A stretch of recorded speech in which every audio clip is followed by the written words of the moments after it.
मैं हेमंत से बात कर ही रही थी कि तभी अचानक वहाँ पर भैया आ गए और आते ही भैया ने हेमंत की कॉलर पकड़ ली और हेमंत को भद्दी भद्दी गालियां देने लगे।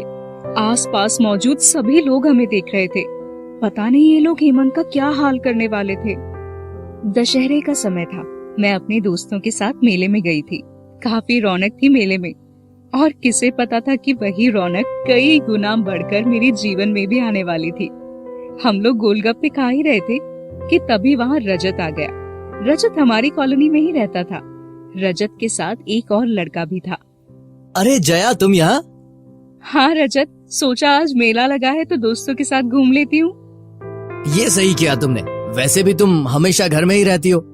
अच्छा ये सब छोड़ो, इससे मिलो। ये मेरे कॉलेज का दोस्त हेमंत है, यहीं पास में रहता है। टॉपर है ये हमारी क्लास का। मैंने हेमंत को पहली बार देखा था और इससे पहले ना कभी उसके बारे में सुना था, लेकिन उसकी पर्सनालिटी और आवाज में ऐसा जादू था कि मैं तो पहली नजर में ही उसे अपना दिल दे बैठी। और शायद हेमंत की आंखों से भी ऐसा लग रहा था कि वो भी मेरे लिए ऐसा ही महसूस कर रहा है। वो कहते हैं ना, लव एट फर्स्ट साइट। बस वही लव मेरे मन में हलचल करने लगा था। सब कुछ किसी फिल्म की तरह लग रहा था जिसमें मैं और हेमंत हीरो हीरोइन थे। घर पहुंचकर मैं सोच रही थी कि अब हेमंत से कब मिलने का मौका मिलेगा कि तभी रात में मुझे एक मैसेज आया जिसमें हाय जया लिखा हुआ था। मैंने चेक किया तो पता चला कि वो मैसेज हेमंत ने ही मुझे भेजा था। मैं मन ही मन खुशी से झूम उठी थी। फिर मैंने हेमंत को मिलने के लिए अगले दिन कैफे में बुलाया। Hi Jaya. Hello Hemant, thanks for coming. Jaya, ये तुम्हारी पसंद के फूल तुम्हारे लिए। अच्छा, तो तुमने अभी से मेरी पसंद नापसंद का भी पता लगा लिया? हो, रजत तुम्हारा दोस्त जो ठहरा उसने सब बता दिया होगा। अब तुम्हें तो सब पता ही है जया, मैं क्या बोलूं। हम दोनों ने उस दिन एक दूसरे को अपने दिल की बात कहती थी और उस दिन के बाद से मैं हेमंत के बिना अपने आप को इमेजिन भी नहीं कर सकती थी। हेमंत और मैं उसके बाद रोज मिलने लगे। कभी गार्डन चले जाते तो कभी सिनेमा हॉल, और जिस दिन नहीं मिल पाते उस दिन फोन पर घंटों बातें करते। जया, मैं कितना लकी हूँ ये बता भी नहीं सकता कि तुम मेरे जीवन में आई हो। मैं वादा करता हूँ कि तुम्हें जीवन की सारी खुशियां दूंगा और कभी गलती का कोई मौका नहीं दूंगा। हाँ हेमंत, मैं भी हमेशा तुम्हारे साथ रहना चाहती हूँ। तुम्हें पता नहीं है कि मैं तुम्हारे साथ कितना हैप्पी फील करती हूँ। हेमंत और मेरे बीच प्यार हर दिन बढ़ता जा रहा था और अब हम पूरी तरह एक दूसरे को अपना मान चुके थे। अगले दिन मैं उदास होकर उससे मिलने पहुंची। क्या हुआ जया, आज बड़ी गुमसुम दिख रही हो? सब ठीक तो है?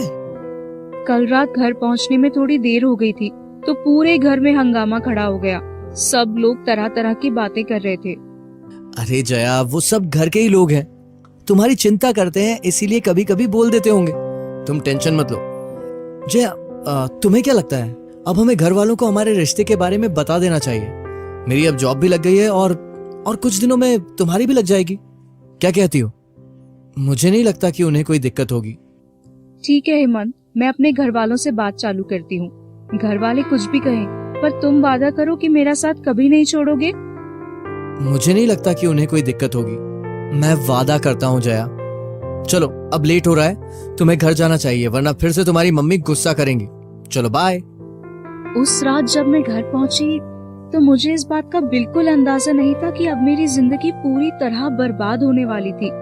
जिन्हें मैं अपना परिवार समझती थी वो मुझे ये सब कहेंगे, मैं सोच भी नहीं सकती थी। मम्मी पापा, मुझे आपको एक बात बतानी है। मैं एक लड़के से प्यार करती हूँ और हम दोनों शादी करना चाहते हैं। ये कैसी बात कर रही हो तुम? क्या तुम्हें पता नहीं ये प्यार व्यार हमारे परिवार में नहीं चलता है? देखा जाए कि माँ, मैं तो पहले ही इसकी शादी पक्की करने वाला था, लेकिन तुम ही ने इसे आगे तक पढ़ाने की जिद पकड़ रखी थी। पूरी बात तो सुन लीजिए पापा। उसका नाम हेमंत है और वो अच्छी नौकरी भी करता है। हम दोनों एक दूसरे के साथ बहुत खुश रहेंगे। क्या ये वही हेमंत है जो रजत का दोस्त है? हाँ भैया।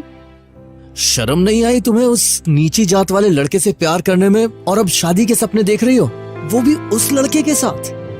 करम जली क्यों हमारे खानदान की नाक नीचे करने में लगी हुई है। एक बार भी तुझे तेरे पापा की इज्जत का ख्याल नहीं आया?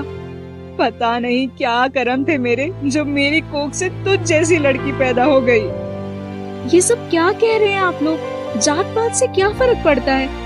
हम दोनों एक दूसरे से प्यार करते हैं और वो अच्छी नौकरी भी करता है, उसके घर वाले भी अच्छे हैं। हमें फर्क पड़ता है। शहर में मेरी इज्जत है और उस नीची जात के लड़के के परिवार से रिश्ता बना के मैं अपनी इज्जत कम नहीं करूंगा। जिन लोगों के साथ बैठकर हम खाना तक नहीं खाते, उन नीची जात वालों से रिश्ता बनाने चली हो। अब कल से तू सीधे कॉलेज से घर आएगी और कहीं आएगी जाएगी नहीं। और अगर मुझे खबर मिली कि तू उससे मिल रही है तो मुझसे बुरा कोई नहीं होगा। मैं कल से ही इसके रिश्ते की बात चलाती हूँ अपने बिरादरी के लोगों से, वरना ये लड़की तो जीते जी हमारा जीना मुश्किल कर देगी। अपने घर वालों की बातें सुनकर मैं एकदम टूट चुकी थी। मुझे उन लोगों से घिन हो रही थी कि वो लोग आज भी इन सब जात पात की बातों में विश्वास करते हैं। मैं अंदर ही अंदर रो रही थी और मुझे कुछ समझ नहीं आ रहा था कि अब क्या करना है। मैंने तुरंत हेमंत को फोन लगाया, लेकिन ज्यादा कुछ कह नहीं पाई और किसी तरह छुप के अगले दिन हेमंत से मिलने चली गई। तुम चिंता मत करो जया, मैं हूं ना। हम मिलके इसका कोई सोल्यूशन निकालते हैं। तुम रो मत, सब ठीक हो जाएगा। नहीं हेमंत, तुम मेरे घर वालों को नहीं जानते, वो मुझे कभी तुमसे मिलने नहीं देंगे। मैं तुमसे बहुत प्यार करती हूँ, प्लीज कुछ करो। मैं हेमंत से बात कर ही रही थी कि तभी अचानक वहाँ पर भैया आ गए और आते ही भैया ने हेमंत की कॉलर पकड़ ली और उसे भद्दी भद्दी गालियां देने लगे। आसपास मौजूद सभी लोग हमें देख रहे थे। मैं ये सब हंगामा देखकर शर्मिंदा महसूस कर रही थी। ए लड़के, तुझे तो मैं देख लूंगा। साले औकात देखिए अपनी, जो हम ऊंची जात के लोगों से रिश्ता बनाने चला है। पहले अपनी बहन की अकल ठिकाने लगाता हूँ, फिर तुझे भी देख लूंगा। पापा इतना समझाने के बाद भी ये लड़की उसके साथ मुंह काला कर रही थी। जाओ, जाके इसको कमरे में बंद कर दो और बाहर से ताला लगा दो। और हाँ जया की मम्मी, खाना तक देने की कोई जरूरत नहीं है इसे। भूख से मरने लगेगी तो अपने आप अकल ठिकाने आ जाएगी इसकी। मैं कमरे में अकेली रो रही थी, लेकिन कोई भी मेरी बात सुनने को तैयार नहीं था। तभी मैंने कुछ देर बाद भैया की आवाज सुनी। पापा उस लड़के को ठिकाने लगा दिया है। ऐसा सबक सिखाया है कि हम बड़ी जात वालों से क्या, किसी से प्यार करने की कभी हिम्मत नहीं करेगा। मैंने तुरंत भैया की बात सुन के हेमंत को फोन लगाया। कई बार ट्राई किया, रिंग जाती रही, लेकिन हेमंत ने फोन नहीं उठाया।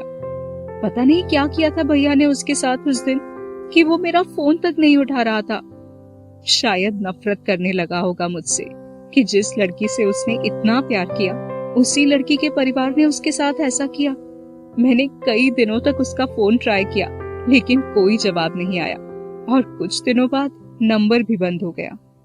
शायद परिस्थितियों ने उसे ऐसा करने के लिए मजबूर कर दिया होगा। मैं अपने आप को पूरी तरह अकेला महसूस कर रही थी, क्योंकि जो साथ मुझे हेमंत के पास होने से मिलता था, वही मुझसे छीन लिया गया था। आज उस बात को तकरीबन 5 साल हो चुके हैं, लेकिन आज भी मेरे मन में हेमंत के लिए उतना ही प्यार है और मुझे पूरा विश्वास है कि हेमंत भी रोज मुझे याद करता होगा।